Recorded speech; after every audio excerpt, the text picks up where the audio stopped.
All right. All right. Well, good evening, everybody. I'm Mark Despotakis, and today we have this election recap webinar for you. We're so glad you could join us. We're going to be talking about things at the state level, at the federal level, and then opening up for a bit of a discussion here at the end. And I'll spell a little bit about that here in just a minute. But let me just give you a couple housekeeping things for as we begin. If you have any questions while the speakers are presenting, feel free to put it in the chat, and we'll be able to see that. But at the end, we'll have a chance for any of you to open up your mics and ask questions as well. But if there's anything that's pressing while somebody's speaking, go ahead and put it in the chat and we'll see it there. Also, we'll post the webinar online. So this is being recorded, just so you know. So if you do speak, it will be recorded, and we'll have it posted within the next week or so. And you can find it on PMEA's YouTube channel, but also if you go to pmea.net/webinars, you can see all of the webinars that have been done. And there's so much great content on there that you want to check that out as well. Okay, so we have two fantastic speakers here tonight, and I just put some photos up here, but you'll see them here in a minute. And I put their Twitter handles up there if you're on Twitter, if you want to follow them. And I'll introduce them individually as they speak here in just a couple of minutes. And real quick, here's what the agenda is. Ron Cowell, who I'll introduce here in a second, is going to talk a little bit about what happened in Pennsylvania. You know, as we were formulating this, I kind of parsed it as, so what happened and what does it all mean? And that's kind of what our goal is tonight to explain that. So Ron's going to be talking a little bit about what happened in Pennsylvania, and then Mary Luehrsen will be joining us here in a few minutes after that to talk about what happened at the federal level. And then after that, we really want to open it up for all of you to ask any questions you might have as to what happened and how it relates to arts education, and then just kind of your feedback on what you heard. So the first person that's going to speak is Ron Cowell. And so Ron has served as the president and now the executive director of the Education Policy and Leadership Center. And EPLC is a group that has been a great friend to PMEA over the years that we've had the great fortune of working with. So they're an independent, not-for-profit, not-partisan group based out of Harrisburg that talks a lot about education policy, as you could tell from the name, Education Policy and Leadership Center. Ron brings a great deal of experience to the position. He was a member of the House of Representatives in Pennsylvania for 24 years. He had been, in that time, he had been the majority or minority chair of the House Committee on Education for 12 of those years. Was also a member of the Pennsylvania State Board of Education and a board member of the Pennsylvania Higher Education Assistance Agency. So I've relied on Ron's wealth of knowledge for many years, and I plan to continue to do that for sure. So I'm going to go ahead and stop sharing my screen, and I'm going to turn things over to Ron to give us what his perspective is from what happened in Pennsylvania in this election. Ron? Oh, you're muted.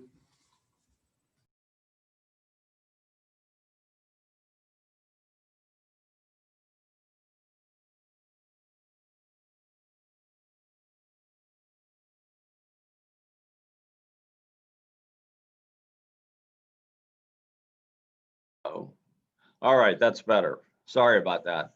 I was trying to stay on mute so you didn't hear the barking dog and any other noise going on here. It's good to be with everybody. And as Mark said, we've had a great opportunity to work together. And with some of the others on the phone, I see that David Dietz is on here. It's been a privilege to work with your association and work together with a larger arts education community across the state for much of the last 8 or 10 years. But Mark asked me to do a little bit of reporting on what happened with the election. The reporting on what happened is really the easier part. It's a little bit of speculation to begin to talk about what it means, but I'll take a shot at that as well. In summary, we all know Joe Biden won Pennsylvania as he did nationally. But in fact, certainly here in Pennsylvania, and I think this is true across the country, there was no blue wave. And in fact, beyond the Joe Biden success, that Democratic success, there was a lot more Republican success, albeit modest, but a lot more Republican success in Pennsylvania than we saw any progress, if you will, if you're a Democratic partisan. There was a record turnout. There are ballots that are still being counted. So that makes a little bit of the commentary about results tentative, but we pretty well know who has won now. But we had almost 7 million Pennsylvanians vote. Those are record numbers, and a huge number was by mail-in vote. I remind you that in 2020, beginning with the primary back in the spring, this was the first opportunity that Pennsylvanians could vote by mail and not have an excuse, not have to say you were sick or you were away or that you had some real reason. Now you could apply for an absentee or a mail-in ballot and not have to give a particular reason. I use interchangeably these words absentee and mail-in, although in Pennsylvania, there is still those two sections of the law, providing for absentee, providing for mail-in. They are essentially the same. And again, in record numbers, massive numbers, Pennsylvanians took advantage of the opportunity to vote by mail. The numbers, far more Democrats voted by mail than did Republicans. There were almost 2 million votes by mail that were cast for Biden, for instance, and presumably those were mostly Democratic voters. There was closer to 500,000 voters who voted by mail who voted for Trump. And probably some of that had to do with President Trump's commentary over the last couple months, expressing concern or doubt about mail-in. The irony was that this expansion of the right to vote by mail was orchestrated in Pennsylvania by a Republican-controlled legislature, both the House and Senate. But the numbers speak for themselves. Almost 2 million Pennsylvanians voted by mail for Biden. More like 500,000 voted by mail for President Trump. There is still some vote counting that's going on, and I got to turn this noise off here. Somebody's trying to call in. Sorry about that. Thought I had turned that off. There's still some vote counting going on, and I remind your viewers who may be looking at this, watching this at a later date, that we're doing this on the evening of Thursday, November 19th. And still in some places, votes are being counted. I live in Westmoreland County out here in Western Pennsylvania. And at least as of yesterday, they were still counting provisional votes, provisional ballots. And they had a request out for volunteers to come into the courthouse this week, excuse me, and help them count, because they didn't have enough election workers there in the courthouse to most efficiently count, tabulate, and report on all the provisional ballots here in our county. There are a couple of other instances of that around the state as well. So bottom line, not all the ballots have been counted. Most of them have. Part of the problem was that when the legislature passed this law that expanded the right to vote by mail, they said to election boards that they couldn't begin to count those ballots until when the polls open on election day, of course, November 3rd here. So all these ballots were accumulating, usually in courthouses around the state, but election boards couldn't do anything with them. They just had to stockpile them until the morning of election. That was unlike the law in some other states where they could begin to count much earlier. And because of that provision in the Pennsylvania law, it contributed to the late count. In addition, what has delayed the count a little bit is that by law and by court order, ballots that were postmarked by the close of polls on November 3 could be counted as long as they were received within 3 days. And so that contributed to the slower count as well. So in terms of the results, again, just a reminder, the caveat is not all the counting is completed. We got a pretty good sense of the picture though. Don't expect major changes. There is one really outstanding race that I'll comment about. Biden won, got almost 2 million votes, got almost 3.5 million votes here in Pennsylvania. Almost 2 million of those were cast by mail-in. President Trump trailed by about 80,000 votes. Only about half a million of his 3.37 million votes were cast by mail-in. So most of them were cast by folks who showed up at the polls. I would note that this gap between Biden and Trump of roughly 80,000, a little bit more than that, compares to more than 79,000 votes that were gained by a third-party candidate for president. And so if you assume what obviously would not have happened, but if all of those folks who voted for the third-party candidate instead would have voted for Trump, the Biden margin would be measured in the hundreds rather than the thousands right now. So these third-party candidates do have some impact. In terms of the other races, though, the other statewide races, it was really a split decision. Incumbent Attorney General Josh Shapiro did win, and he's Democrat. The Democrat incumbent treasurer, Joe Torsella, lost. He lost to Stacey Garrity. And then the Auditor General seat was open because the incumbent, Eugene DePasquale, had completed his 2 terms that are limited by Constitution. He was running for a congressional seat, which he lost in another narrow race. But that Auditor General seat was open, and it went to the Republican candidate, Tim DeFore, who beat Nina Ahmad from the Philadelphia area. The congressional seats, we have 18 congressional seats here in Pennsylvania. They were split, 9 Republican, 9 Democrat. All the incumbents were reelected, some of them in very close elections, but they were all reelected, and so the split remains 9 Republican and 9 Democrat. For the state Senate, before this election, there were 28 Republicans, 21 Democrats, and 1 independent who sat with the Republicans, and so they effectively had 29 Republicans and 21 Democrats.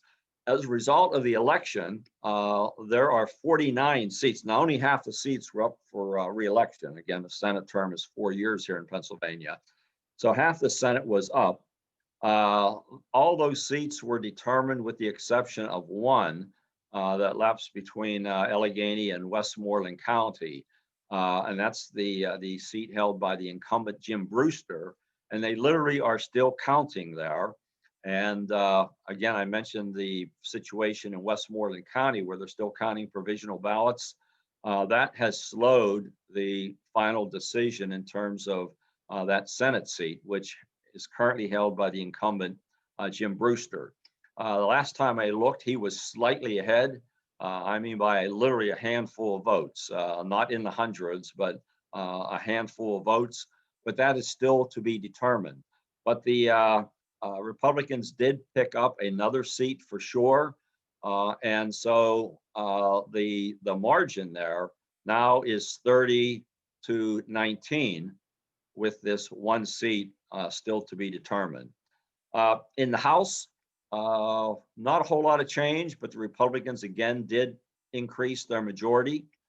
Before this election, the numbers were 110 Republicans and 93 Democrats. The Republicans won 4 seats that were held previously by Democrats, including the seat held by the Democratic floor leader, longtime legislator Frank Dermody. Dermody lost. Republicans picked up that seat and 3 others. The Democrats picked up one seat that was previously held by the Republicans. That was down in the eastern suburb or southeastern suburbs around Philadelphia. They didn't defeat a Republican incumbent. The incumbent Representative Mert, did not run for re-election, but the Democrat candidate won that open seat. So the House is going to be 113 to 90. So the next step after the election is for the caucuses to get themselves reorganized. That has occurred with respect to all 4 caucuses. That happened over the last 10 days. Let me just start with the Senate Republicans. Some significant change there. First brought about by the fact that Senator Scarnati announced his retirement. He's been the president pro tem. He announced his retirement. Senator Corman, who had been the majority leader, is moving up to the president pro tem position. And new face in terms of these major leadership positions, Senator Kim Ward from Westmoreland County has been elected the majority leader. And she is the first woman in the history of the General Assembly to be majority leader. The other important position in that caucus is the appropriations chair, and the incumbent, Pat Brown, was elected by his caucus to continue to be the Republican chair of the Appropriations Committee. So that new lineup is Senator Corman as president pro tem, Senator Ward. There are 2 senators, Senator Ward. So Senator Kim Ward as the Republican or majority leader, and Senator Pat Brown chairing the Appropriations Committee. On the Democratic side, they've reorganized and no change. Senator Jay Costa will continue to be the Democratic or minority leader, and Senator Vince Hughes will continue to be the Democrat or minority chair of the Appropriations Committee. And then over in the House of Representatives, on the Republican side, not much change. I remind you that several months ago, in the middle of the term, the then Speaker, Representative Turzai, resigned. And so that caused some change even in midterm. Representative Brian Cutler moved up to be the Speaker. Kerry Benninghoff became the majority or Republican floor leader. Those positions remain the same after the House Republicans have reorganized. So the Speaker will continue to be Brian Cutler. Although technically he gets nominated, he actually gets elected to be Speaker on the opening day of the 21-22 session. Kerry Benninghoff, the Republican floor leader, and then Stan Saylor from York County will continue to be the Republican or the majority chair of the Appropriations Committee. There was some change on the Democratic side in the House, principally because of the defeat of Frank Dermody, who has been the minority or Democrat floor leader. The new Democratic floor leader, minority leader in the House is Joanne McClinton, who is the first African-American woman to serve as a leader. And Joanna is from Philadelphia. And the appropriations chair will continue to be Representative Bradford. He's been in that position for the current term and previously. Question mark about who's going to be the education chairs then. That's obviously important to music educators and others who are principally concerned about the education issues. Not likely to be a change on the Republican side. Senator Wayne Langerholtz is likely to continue to be the Republican chair in the Senate, and Representative Curtis Sonny from up in the Erie area is likely to continue to be the chair of the Education Committee for the majority or the Republican caucus. I say likely because technically these positions have not yet been filled. They'll be appointed by the leadership after the new term begins, but I think it's pretty safe to say that Senator Langerholtz and Representative Sonny will continue in those leadership positions.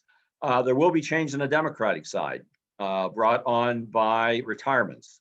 longtime Democratic chair in the Senate, Senator Dinniman, did not run for re-election, and longtime Democratic chair in the House, brought on by, if I can say, a forced retirement. He was defeated in a primary.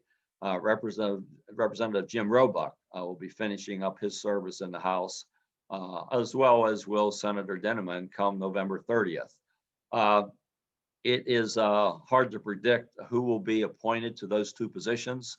We'll have to just watch and see what the leadership does in making those assignments when the new session begins in early January.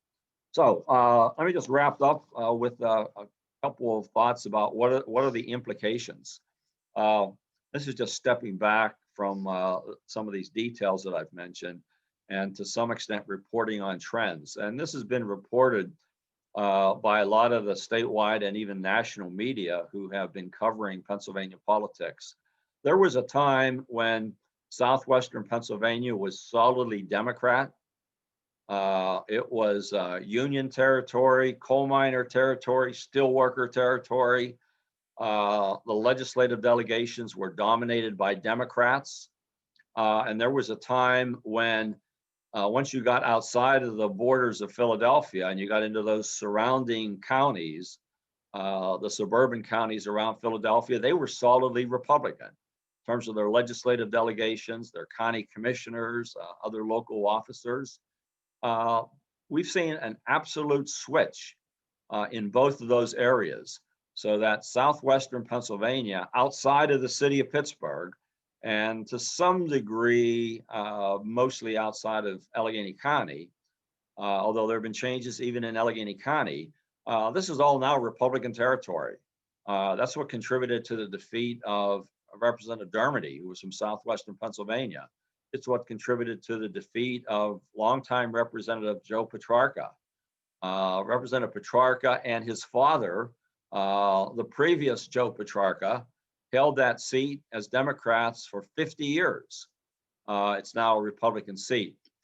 In contrast, those districts around Philadelphia, those suburban communities, have increasingly become Democratic.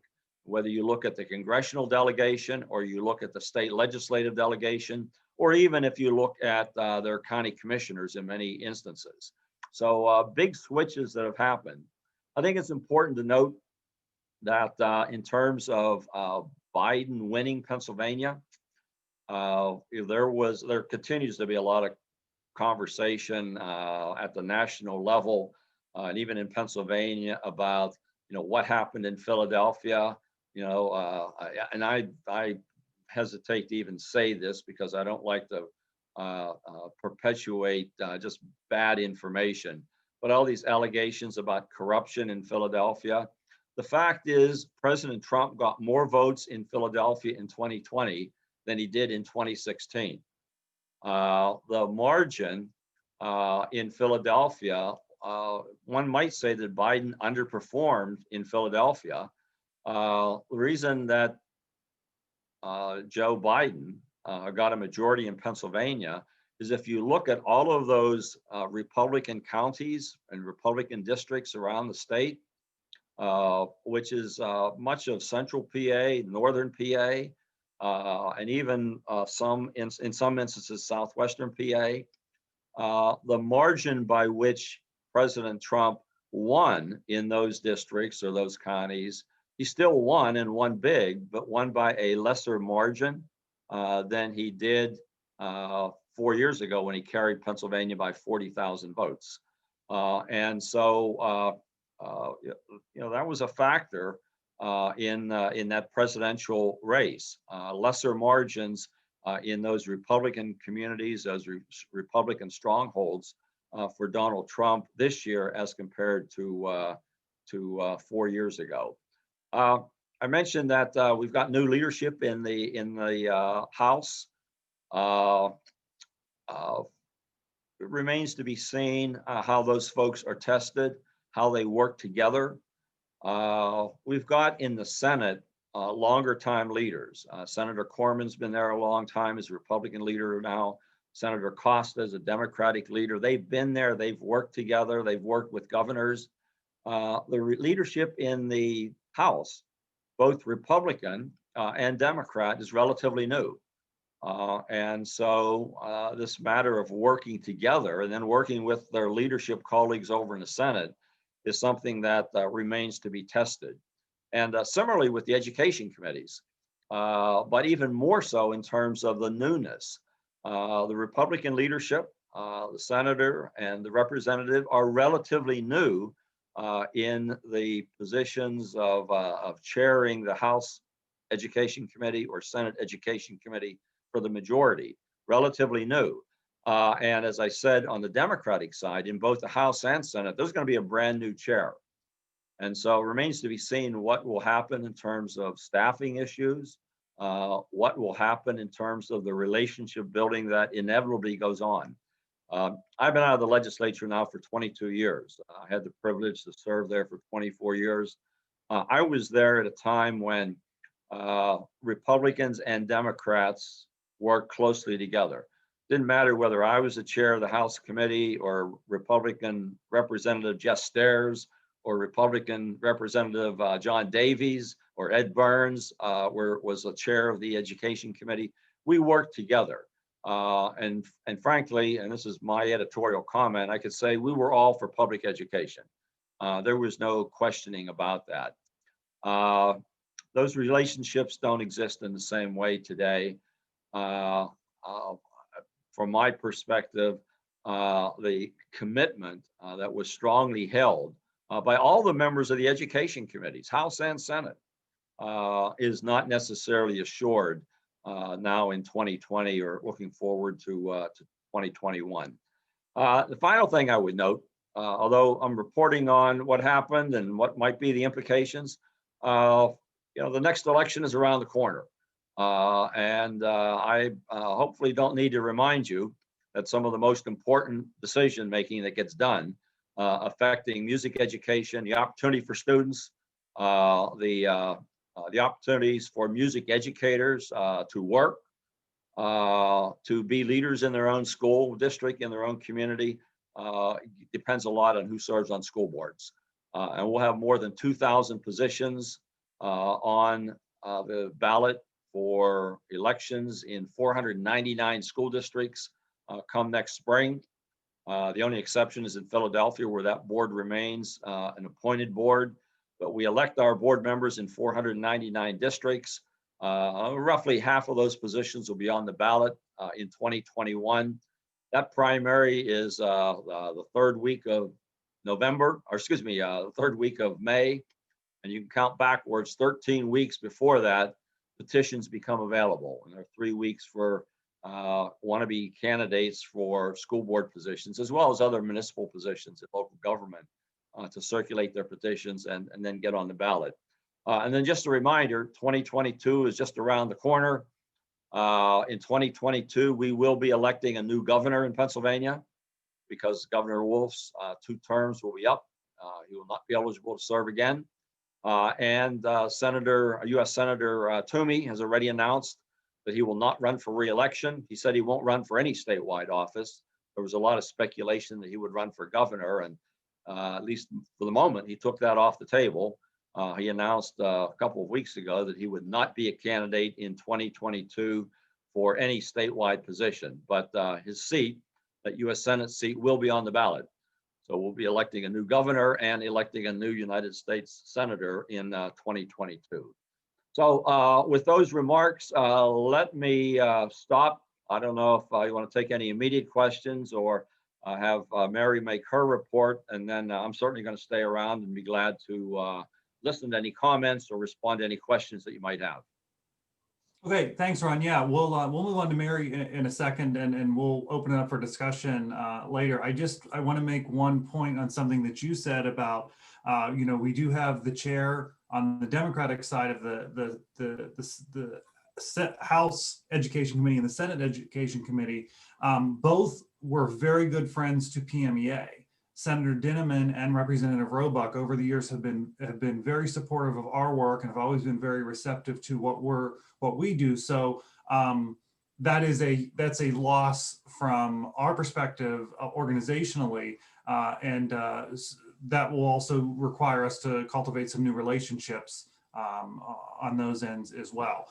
But so thank you very much for your comments, and we will be joining you again here in a few minutes when we open everything up. So we're going to go ahead and talk about what is the national perspective now. So joining us to talk about that is Mary Luehrsen. She is the Director of Public Affairs and Government Relations at NAMM. She is also the Executive Director of the NAMM Foundation. She was a music educator for many years, a professional flutist as well, and an all-around amazing human who I would say has been my mentor for many years. And so I'm so glad to have her with us tonight to give us a recap on what happened nationally. Mary? Thank you, Mark. Thank you, Mark. And Ron, you know, as a policy wonk and a political watcher, I could listen to you all day. What can I say? You know, when you start dissecting who's going to be on the next committee, but you know, seriously, everything that Ron was talking to us about in terms of who's being positioned and these are the people you need to get to know. And you need to get to know them when you visit the state capitol, but have them come and visit you. Remember, you know, going back to the old-fashioned reality, they work for us, right? And it's really important that you establish those relationships. And as we found, almost, you know, inevitably in a school district or in a community, people knows these people. Right? And you have to use those connections to walk your way to carry the message to these people. So as I was writing some notes for the national perspective, yeah, I think we've all seen the headlines. This was truly an historic election. Unprecedented number of individuals exercise their duty as citizens to vote. And they, because of COVID, there was a variety of ways that could be exercised with changes by state by state legislatures. It was truly an unprecedented participation from the electorate. And we all should give ourselves a little pat on the back for that. The fact that we took this moment seriously, that we overcame the realities of COVID. It wasn't perfect, but nor is our democracy. But we participated with purpose and gusto. Now, you're going to have to go out and brush on your 8th grade physics or whenever you took civics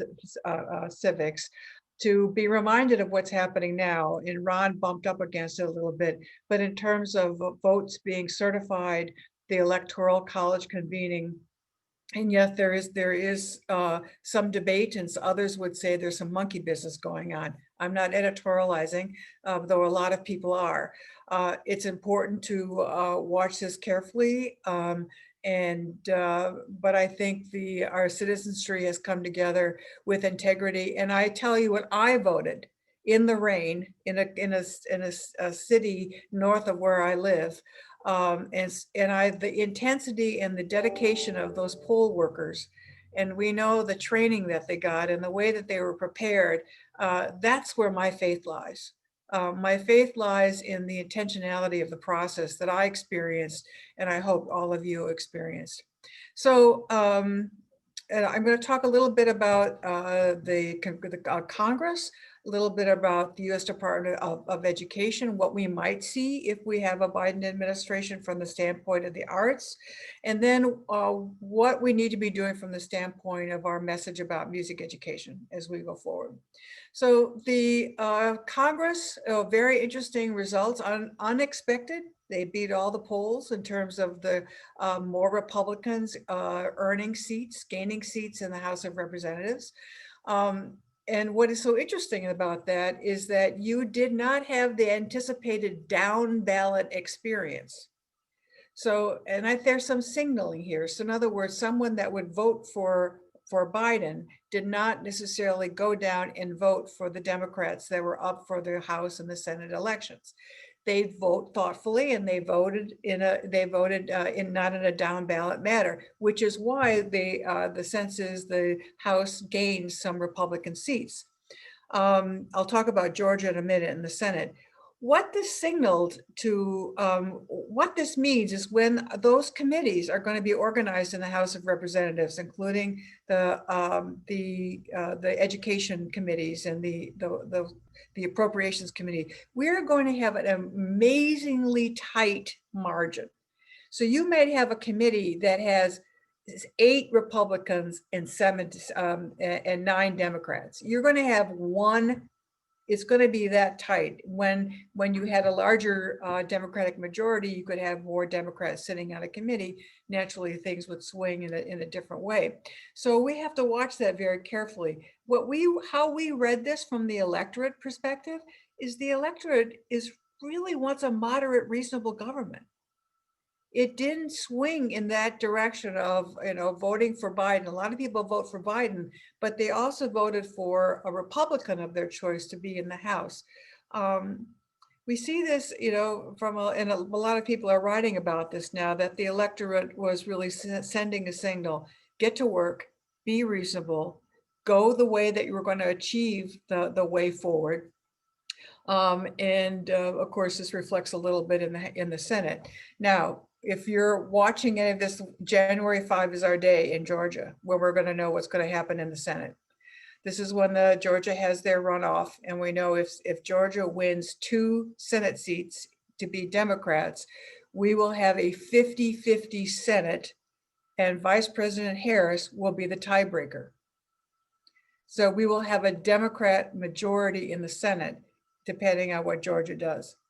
Now, if Georgia comes up with 2 Republicans or 1 Republican and 1 Democrat, then we're back to a Republican majority and Mitch McConnell maintaining his role as a head of the Senate.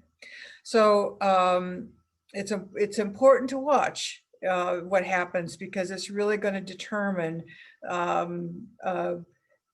if it's going to be President Biden, if we get to that moment later in January and all the dust has settled in terms of the work that needs to be done on recount and certification, really important work that the states need to do. Will be very interesting to see what happens in the Senate. Now, if the Senate remains Republican, the House is Democrat with a slim majority. The one ray of sunshine here. There's a lot of rays of sunshine. I'm an eternal optimist about our democracy and the remarkable energy that it takes to make all this work. But Mitch McConnell and Joe Biden are old friends.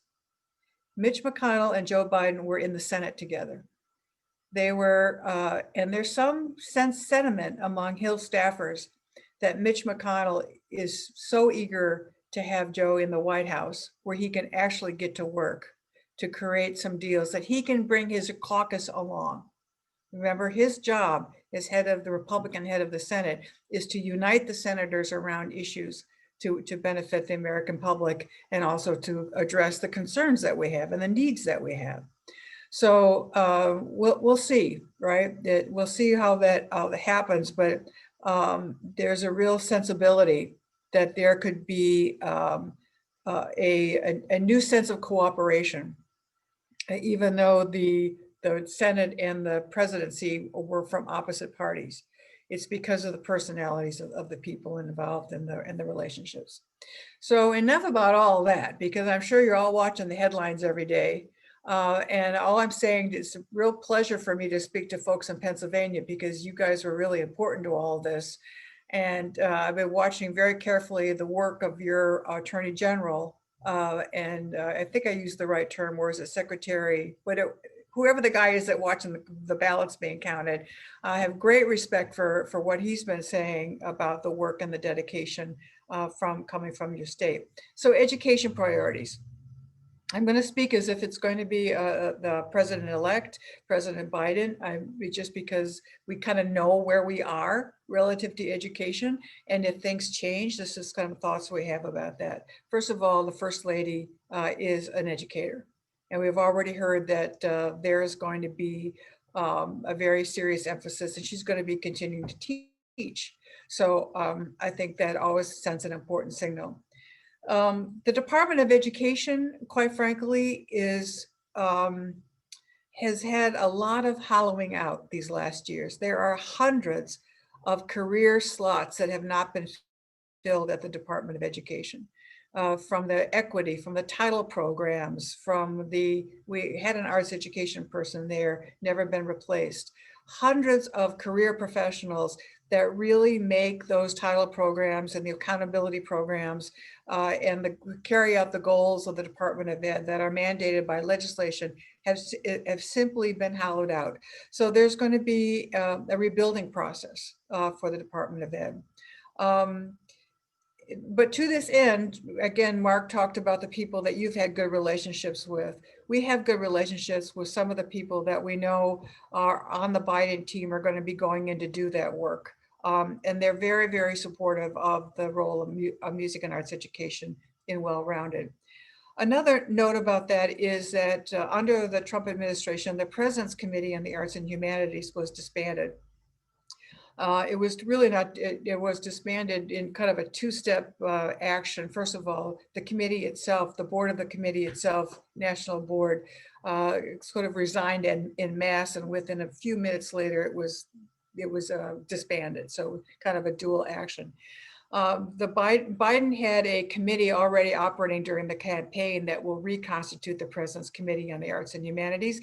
And it was from that program that the Turnaround Arts Initiative was created, as well as a really solid commitment to music and arts education for every child. Now, I'm just going to put in the link, a document I just got today. I think this is very interesting, from the National Education Association. I don't know if you're in a district that has a NEA, a teachers union, or an AFT teachers union, but they've actually put out their policy priorities to the Biden administration. And I think this is a very important document just to be aware of, and actually gives me pause, Mark Despotakis. We should do the same for our policy priorities for the Biden administration, or for your new committees, right? I mean, it's a way to communicate. I thought it was a very effective way to communicate. So the last thing I want to talk about is kind of my call to action recommendations for music education. And we are all in that place where we undeniably believe and act on every day that music education is vital and relevant. We know that, right? Your work is more significant and important than ever. Well, the way I see our time is that we are really engaged in a dual public health crisis. First, obviously, is the COVID pandemic. Look what it's done to disrupt our schools, our communities, our music education programs. But I think the other one, if we, in our hearts, it might not, it falls on my shoulders this way, but it might. Maybe it's just an idea to share. Our second public health crisis is the reality of our racial and social justice inequities, and what young people are feeling, and what communities are feeling, and what families are feeling. And I think in a very straight ahead way, to realize that there's a lot of hurt, there's a lot of anguish in our communities, and there's a lot of anguish that's landing on the shoulders of our children, and a lot of things that they don't really understand. So I think that in the reality of these dual public health crises, these two public health crises, music has a profound opportunity to come into community, into the lives of children, and the lives of families, to educate and connect and to heal. So to this, as I was writing my notes, I think for our music education advocacy, it's an opportunity for us to speak about the value of music education using the words of our time. Using the words that are coming from our students and our teachers and our faculty, and that teachers themselves could see that music itself, maybe it's because we haven't been on the podium. We haven't been, I always kid you all about conducting the intergalactic honors bands, because you all know how to do that, and you all do that so perfectly, and orchestras or choirs or show choirs or jazz, you all do that so perfectly. But this is also a time where your knowledge and your passion and your understanding of music history, maybe music's role in social justice, can also be a conversation that you can have with students. You can be a catalyst for community and for students to come together and feel safe and feel that there's a place for conversation. So at NAMM Foundation, we've had this music and social justice series. We've had 3 webinars. We too jumped into the complex conversations. Those webinars are available at NAMM Foundation. Maybe when we're on the Q&A, I'll try to find them and send them to you. But I just encourage you, as we did, with sincerity and humility, walking into those conversations with music as the chords in our heads. And the belief that music gave us the confidence and the freedom to sit with people and have conversations about what needs to happen in schools, what needs to happen in communities, what needs to happen in our organizations. And as you carry your message forward to your state legislatures, that is also something that you communicate in the words of our time, how music is vital to students' experiences and community cohesion. So the last thing I want to say is congratulations and thank you for Pennsylvania's remarkable work on Title IV. Keep it going. We got 40 more million in the proposed omnibus bill. So there's more money there and we need more examples of its being used. So you just can't let central office check the box and move it over to Title I, okay? You need to give them creative reasons to use Title IV. Remember about the aerosol study? We've got a great aerosol study out there about how social distancing and masking of instruments and players that you can continue to play, and that everything we do now about social emotional learning, bringing kids back together, giving them meaning and content and connection, it's all about their well-being. And there will be a day when that intergalactic honors ensemble is going to be back together again. But we want kids to stay whole, to stay connected, to know the power that their individual music and their collective music is what's going to guide us all forward. So my hat's off to Mark. I'm always, put me in, coach. However, and we want all of you to participate with us. We're having a big event in January called Believe in Music Week. It's going to be a charitable and a philanthropic event, as well as a place to have training from the music education days, and technology training available for music educators. We're going to have a grand rally for music education, going to knock some socks off with some great special artists that we're pinning down in the next couple of weeks. So we all hope you join us in January, week of January 18. So Mark, back to you. Great, thank you, Mary, for all of that and talking to us about that level, and always, of course, for the inspiration that you provide into music educators. It's just so vital. So we're going to open it up now. If any of you have any questions or comments you want to throw out, please do that. We'd love to have a discussion here. I want to make just a couple points to kind of start off the discussion. One, important to know from a Pennsylvania perspective that former Secretary of Education Pedro Rivera, who had actually just stepped down as Secretary of Education here a couple months ago, is part of President-elect Biden's transition team. And Secretary Rivera has been a great friend to education in the state, but certainly a great friend to music education and to the work of PMEA. So we're very happy to have that voice in there. To Mary's point about funding, I want to throw this out there and talk, get some reaction about, the funding situation. We have not had another COVID relief bill. Which there was speculation that we would. Not only just that money potentially for citizens, for businesses, but also how would it affect education?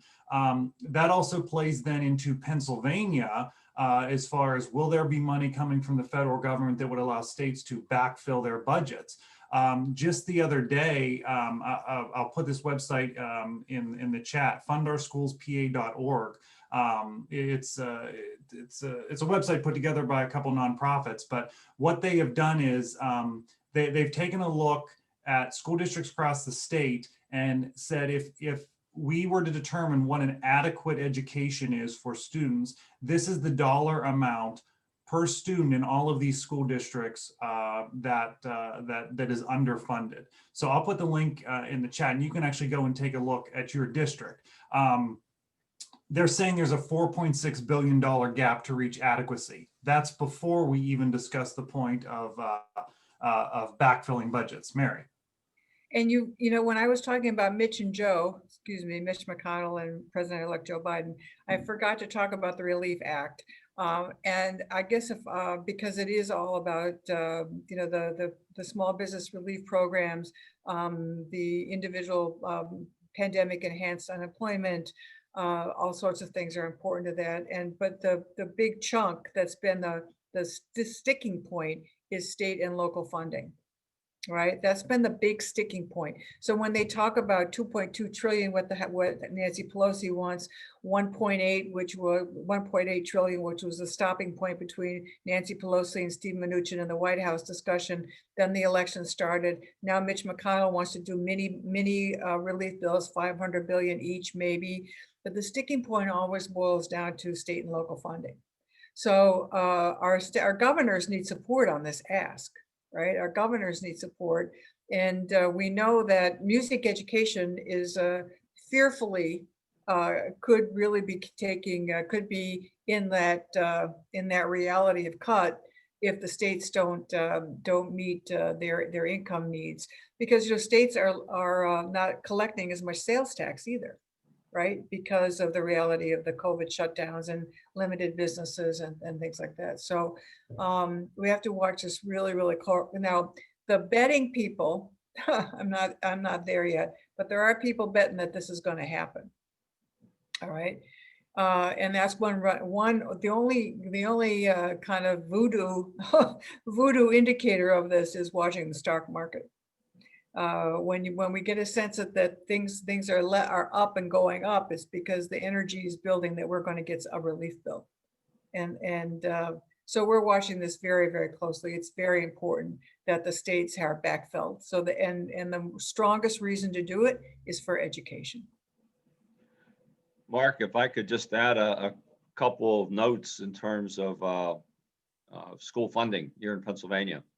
I haven't looked at that website that you mentioned. That 4.6 billion sounds a lot like the costing out study from 2008. So those are old numbers, but we haven't made much progress. And in fact, for a lot of districts, the gap may be even worse than was reported in 2008. So that's the first thing. Second thing, in terms of the current situation, as a result of COVID, our school districts are hurting and are likely to hurt even more if the state doesn't step up and provide more sufficient funding, and especially if there's no relief coming out of the feds in the way of a stimulus package or whatever label they happen to be putting on it. The Pennsylvania Association of School Business Officials estimated, this is about a month ago or 2 months ago now, they estimated that school districts this year will lose about $1 billion of local revenue that just won't materialize because of unemployment generating less wage, depressed property values generating less property tax collection, even depressed collection of delinquent property taxes. But add it all up, they're going to be hurting by about $1 billion. Secondly, school districts have benefited from a share of the casino money in Pennsylvania because the casino revenues are depressed this year. School districts are probably going to get somewhere between $200 and $300 million less than they otherwise would have been getting. And then thirdly, the reality is that although some school districts have saved a little bit of money, maybe for transportation, maybe here or there, generally speaking, there is a net increase in cost to school districts because of the extraordinary things they've had to do around COVID.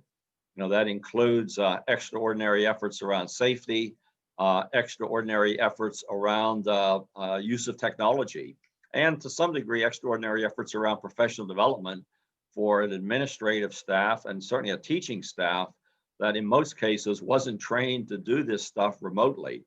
So bottom line, more costs for school districts, less revenue collected locally, less share of casino money, And although the state approved a 12-month budget for education back in April, even when they were approving only a 5-month budget for the rest of state government, it was all flat funded.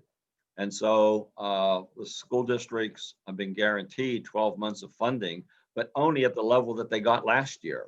So in some respects, you could say we're falling even farther behind in terms of the state paying a fair share. So it's going to be tough times. And I say all of this recognizing that often music education, arts education generally have been very vulnerable when school districts have been in a position where they've decided to make cuts here or there. And to build off of that point, you know, as far as education funding, we're talking K-12 here, but it's a very similar situation in higher ed. And there's probably another webinar built into that we could be talking about this. Higher ed, as we all know, most of our teacher preparation programs in the state come out of our state system of higher education. And so they're dealing with funding issues. They're dealing with talks about how will those programs be restructured, and budget implications are certainly going to play into that as well. And so our collective advocacy as we go into this budget cycle in 2021 is going to be really important from the perspective of K-12 as well as higher ed. And the other just higher ed piece that we've got to be thinking about as I'm looking around the folks that are here, you know, you're K-12 classroom teachers, thinking about your future colleagues. So looking to one of the issues that music ed programs are having in the state right now, and that is placing teachers in for student placements and student teaching. Because that's not top of mind priority in schools. And that's not necessarily top of mind priority for a classroom teacher to be willing to take that on. But that's a major concern moving forward for the future of the profession that we've also got to pay attention to. So are there any questions from anybody here or comments that anyone would like to make?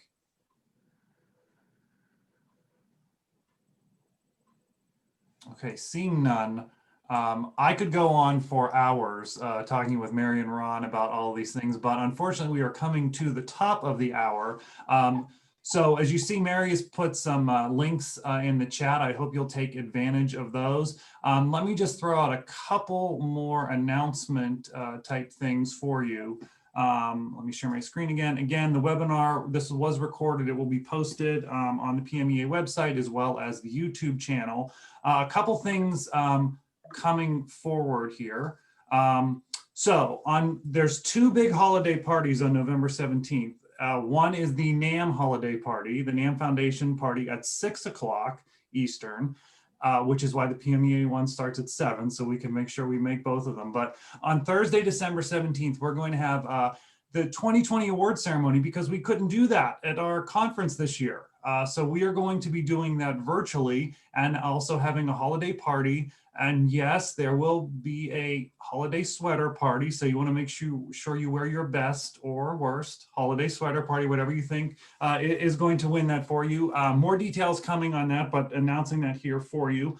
Also, some big changes, I would say, well, okay, some changes coming to PMEA in 2021. One of them is that, as you know, I have been Advocacy Council Chair at PMEA for the past 10 years, I believe. Starting in 2021, I will become full-time staff at PMEA as the Director of Public and Government Affairs with the goal to make sure that PMEA is well positioned in Harrisburg and around the state when it comes to advocating for music education. So I will be speaking on your behalf, in a more official capacity. But one of the other things that's going to be launched then is this fancy logo that we've created. We are going to be launching a podcast in 2021.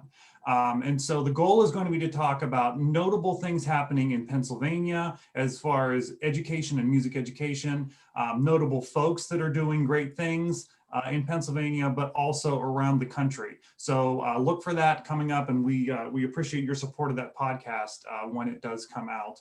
And hopefully we'll be doing a lot of those in person soon once we're all back together again. So Thank you all for joining us. I hope you have a safe and healthy masked Thanksgiving. And I've put a link there which takes you directly to the PMEA advocacy page.